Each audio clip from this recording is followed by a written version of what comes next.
Anche per il secondo livello della casa fantasy utilizzeremo principalmente il polistirene come materiale. I pannelli che utilizzo hanno come spessore minimo 2 cm, quindi è opportuno dividere ogni elemento in 2 parti. In questo modo non solo risparmieremo materiale, ma avendo gli elementi uno spessore ridotto, sarà più semplice procedere nell'assemblaggio dell'intera struttura.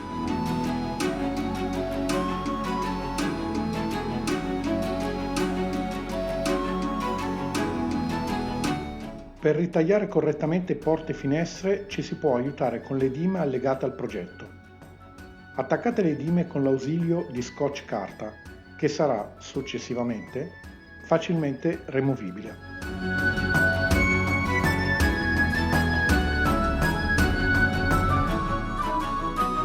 Una volta fissata la dima, con una matita ripassare le linee presenti nella dima stessa, eseguendo una leggera pressione sul materiale.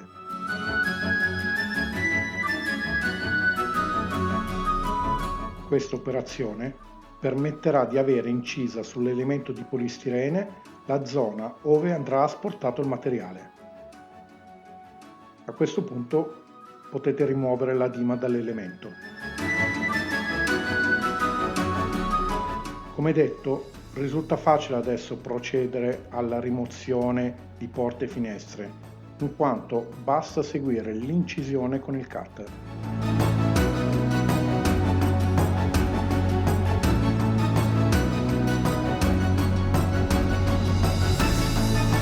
Vi ricordo che il progetto con tutte le misure e le dime da utilizzare per semplificare il lavoro è disponibile per tutti gli abbonati al canale con il livello Senior Crafter. Diventando abbonati potrete fruire di una vasta gamma di progetti esclusivi e di video dedicati che approfondiscono le tecniche modellistiche presentate nel canale. Il vostro contributo sosterrà la creazione di contenuti sempre freschi e originali.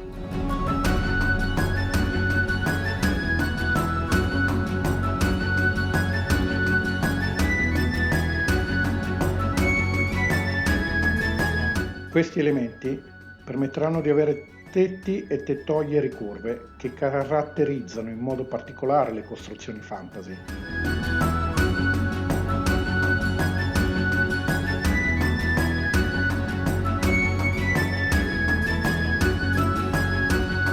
A me ad esempio piace costruire sempre tetti con linee ricurve. Questo design permette di enfatizzare molto lo stile MFA. Allineate gli elementi ed asportate gli eccessi con il cutter.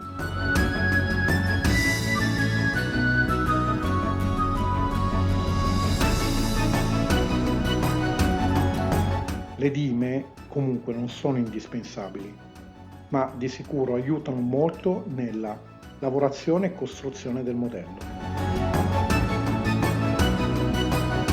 Per incollare gli elementi tra di loro io preferisco utilizzare colla a caldo. Questo mi permette di non avere tempi morti di asciugatura, in quanto l'attaccatura è istantanea. In alcuni punti potrebbe accadere di sciogliere il materiale. Non preoccupatevi di questo, in quanto, soprattutto per quanto riguarda la struttura, sarà possibile successivamente nascondere eventuali difetti giocando con pietre, legni, graticci ed il tufo per le parti murali.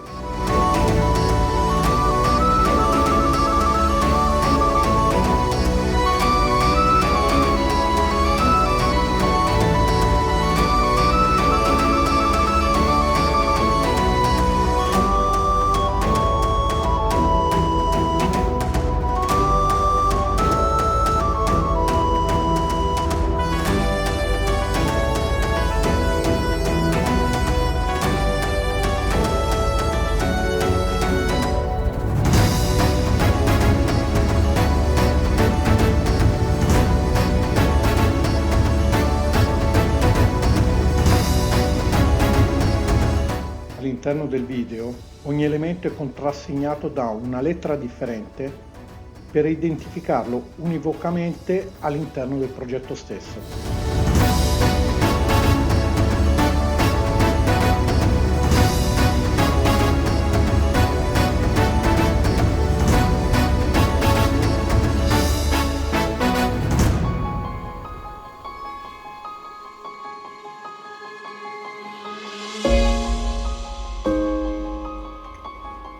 Per dare un design più articolato, il secondo piano della casa sarà composto da 2 livelli differenti.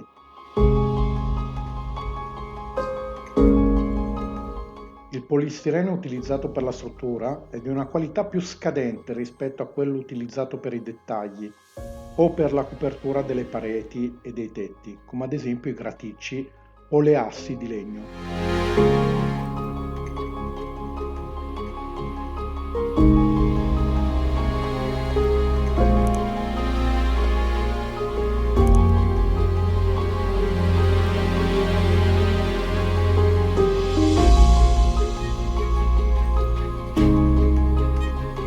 Una volta assemblati anche i balconi alla struttura, si può procedere con l'incollaggio delle assi di legno, che fungono da pavimentazione.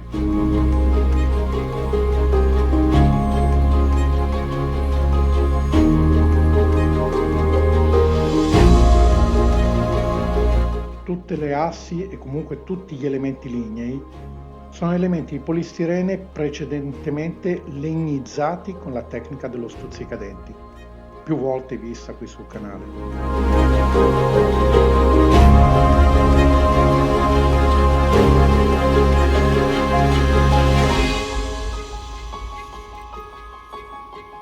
Vanno inserite anche le travi di sostegno, che oltre a dare un senso logico alla struttura, arricchiscono il design architetturale dell'intero modello.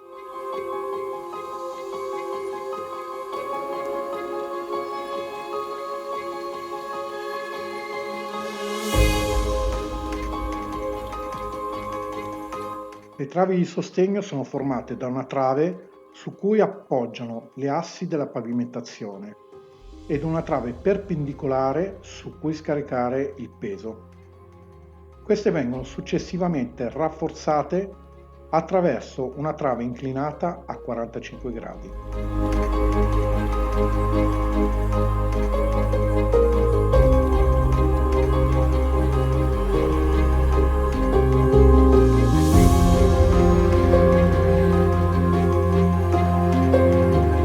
Qui eliminiamo il materiale in eccesso delle travi che poggiano a terra con l'ausilio del cutter. Prima di procedere con la posa dei graticci, ultimiamo la copertura delle balconate con le assi di legno.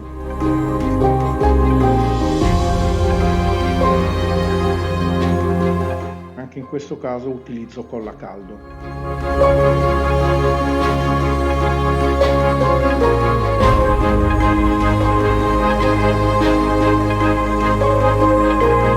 In ogni caso, per gli elementi più delicati, soprattutto se non avete una buona manualità, vi consiglio di utilizzare colla vinilica. Ci vorrà un po' più di tempo, ma il lavoro risulterà più pulito e non rischierete di sciogliere il materiale.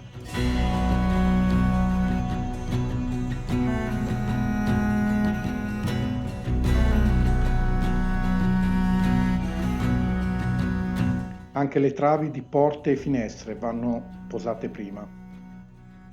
Comunque, come promemoria, i graticci sono sempre l'ultima cosa da inserire in un modello.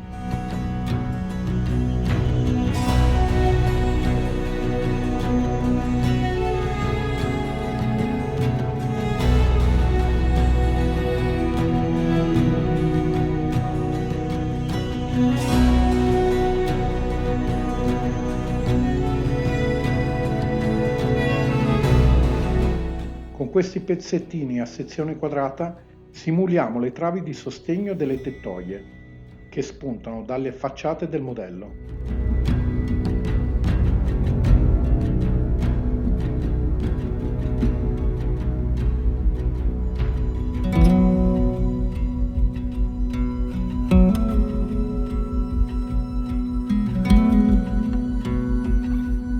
Per i graticci ricaviamoci listelli larghi circa 5 mm e spessi 2. Prima di procedere è meglio farci una discreta scorta di listelli. Una buona pratica è quella di prendere delle misure sommarie del graticcio, ritagliare quanto ci serve e procedere all'incollaggio.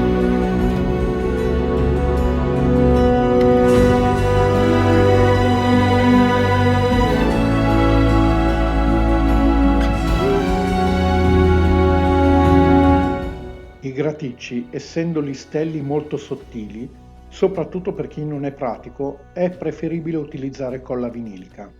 Abituatevi comunque ad usare anche la colla a caldo, perché ad esempio quelli ricurvi delle tettoie è necessario che facciano presa rapidamente per mantenere la curva. Risulta quindi indispensabile l'utilizzo della colla a caldo.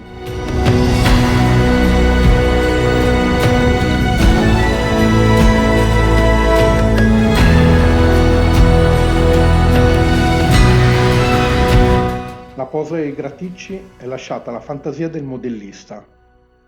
Io di norma procedo prima coprendo le giunzioni delle mura ed eventuali errori, poi vado a ruota libera cercando di ricreare un design che mi soddisfi. Nel progetto allegato comunque troverete una proposta di graticci utile soprattutto per chi è alle prime armi con questi lavori e deve sviluppare ancora il suo lato creativo.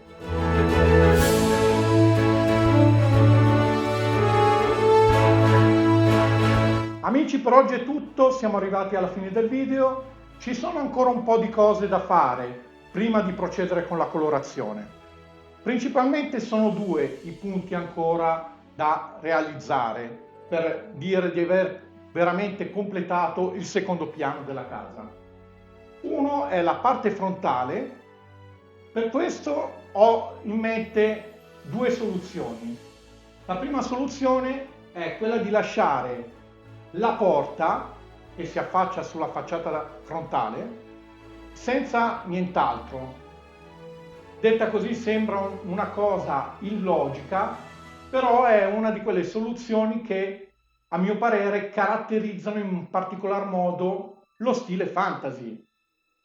Quest'idea in realtà è un po' copiata da un modello di un mio caro amico, Max Gen Crafting, in cui all'interno del suo modello, la Merchant House, lui utilizza proprio una soluzione del genere, una porta che si affaccia nel nulla.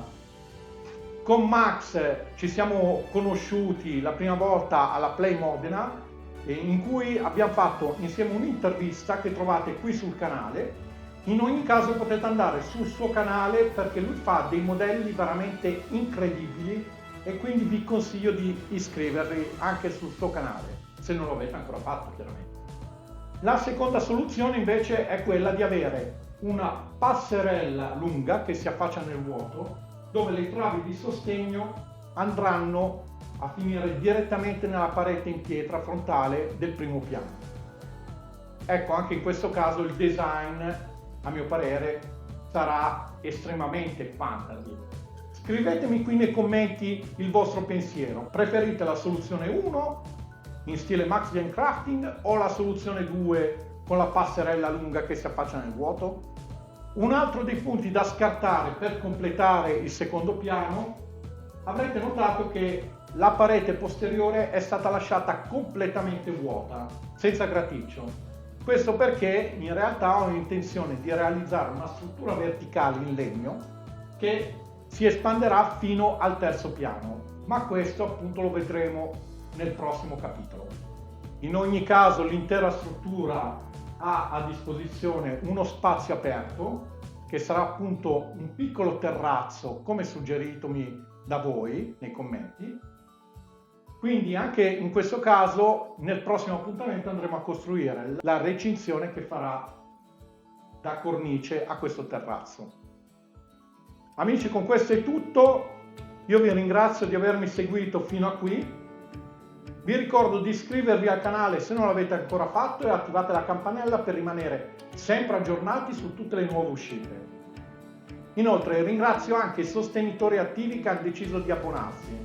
Grazie al vostro contributo questo mi permette di portare sempre argomenti nuovi e originali qui all'interno del canale. Inoltre vi ricordo che chi si è abbonato con livello Senior Crafter ha diritto a dei vantaggi, quali ad esempio il poter scaricare il progetto in PDF con tutte le misure e le dime per poter seguire meglio la costruzione del modello. Inoltre, sempre per i Senior Crafter, ogni mese verrà pubblicato almeno un video di approfondimento dove andranno trattate le tecniche che avete visto sempre qui sul canale, ma in maniera un po' più approfondita.